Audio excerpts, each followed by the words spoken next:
Assalamualaikum warahmatullahi wabarakatuh. Ketemu lagi dengan saya Pray di channel Jak Orang Malam. Ya pemirsa, pada video kali ini saya cerita tentang batu atau bisa dibilang fosil ya, batu fosil mani gajah. Nampakan seperti ini. Ini kalau di center dia berwarna kuning, seperti kuning gading ya pemirsa ya. Nah, ini segini lumayan beratnya nih pemirsa. Ya, ini batu ini koleksi daripada teman saya, karena saya nggak punya pemirsa. Jadi dia minta untuk di konten, saya minta sampelnya dan kita konten nih ya. Jadi judul video kali ini adalah fosil mani gajah dua alam.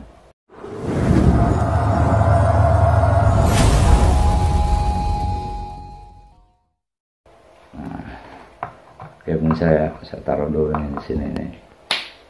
Jadi banyak legenda tentang batu mani gajah dua alam. Ya, legenda yang ceritakan bahwa batu ini katanya ya pemirsa, berasal dari dunia lain gitu, yang didapat daripada tirakat ataupun pakar daripada gaib yang bisa menarik benda ini.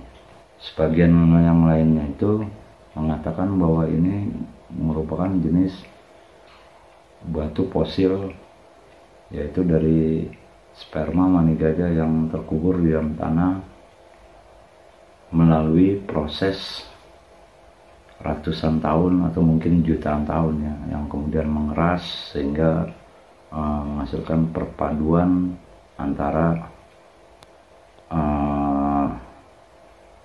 energi alam dengan mani gajah ya.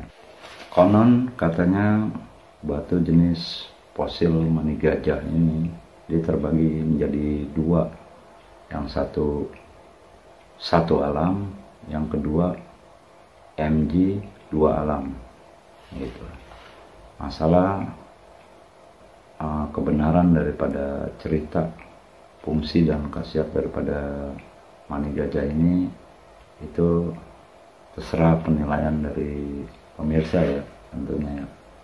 Di video ini saya akan bahas sedikit berbagi pemirsa tentang fosil mani gajah dua alam.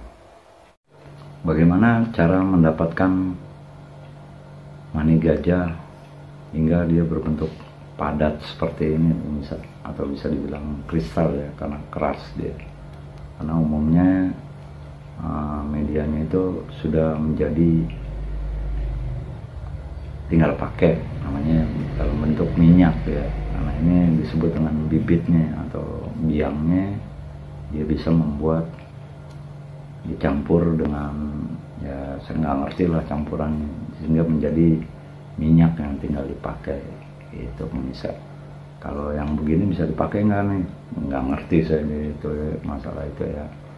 Nah, jadi seorang pengumpul atau pencari daripada mani gajah ini tentunya perlu kemampuan khusus, pengetahuan, belum lagi dengan kebatinan yang mumpuni ya, bisa dibilang ini pakarnya ya, yang udah terbiasa mencarinya, karena sangat sulit pemirsa untuk menemukan atau mencari sehingga membentuk kristal mani gajah yang seperti ini. Nah, namun sekarang ini sudah banyak dijual di online shop ya. Nah, itu masalah asli atau palsunya saya tidak akan bahas di sini ya.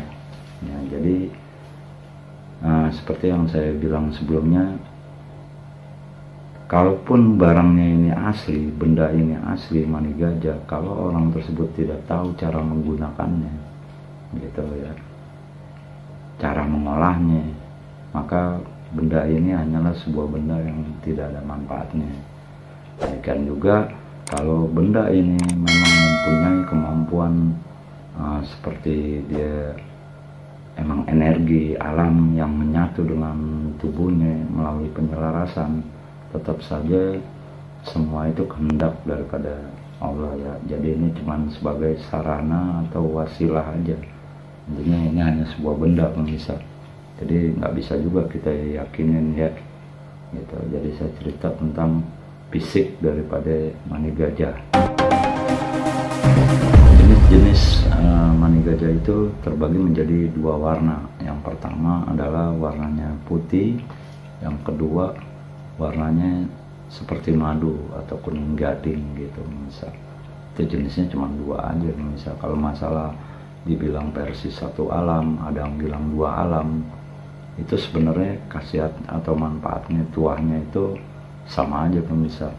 Jadi secara alami sebenarnya kalau menurut saya ini terjadinya penyelarasan antara energi yang ada di dalam mani gajah ini dengan aura yang ada di tubuh kita. Itu harus tersambung semuanya baru bisa dia menyatu, baru bisa orang tersebut merasakan manfaatnya.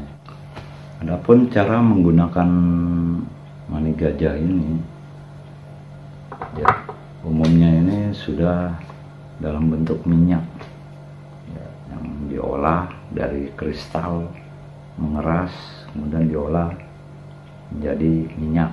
Jadi udah melebur, dia tinggal oles di tangan. Itu salah satunya. Bisa ada juga naruh di alis mungkin biar apa, saya juga nggak ngerti itu ya. Terus ada juga yang cukup ditaruh di kantong. Nah makanya kalau orang itu banyak menyenangi, mendingan pakai mani gajah karena dia tidak perlu mantra, tidak ada pantangan, tidak perlu ritual khusus, tinggal pakai gitu. Kalau di sekarang ini dibandingkan orang memakai misalnya bulu perindu ataupun minyak misik putih, tentunya perlu bacaan-bacaan mantra atau sebagainya. Saya nggak paham urusan itu gitu. Jadi namanya mani gajah ini berfungsi secara alami, tapi juga harus dibuktikan keasliannya. Setelah dibuktikan keasliannya, tentunya cara menggunakannya orang tersebut harus tahu sehingga bisa terasa khasiat atau manfaatnya di orang itu sendiri yang sebagai pemakainya gitu. Walaupun benda ini dinyatakan asli atau palsu, ya tentunya kita cari yang asli misalnya. Dibuktikan dengan tes-tes yang bisa dilihat di Google atau di mana kan bisa dilihat keaslian daripada benda mani gajah ya dibanding yang palsu gitu.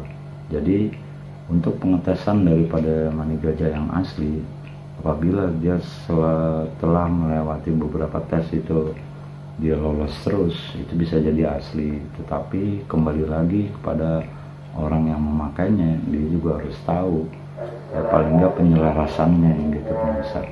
Jadi perpaduan antara energi alam yang terserap dalam pada mani gajah itu menyatu atau terhubung dengan suhu tubuh atau aura daripada orang tersebut gitu pemirsa. Demikian pemirsa penjelasan saya tentang fisik mani gajah dua alam. Terima kasih sudah menyaksikan tayangan ini. Assalamualaikum warahmatullahi wabarakatuh.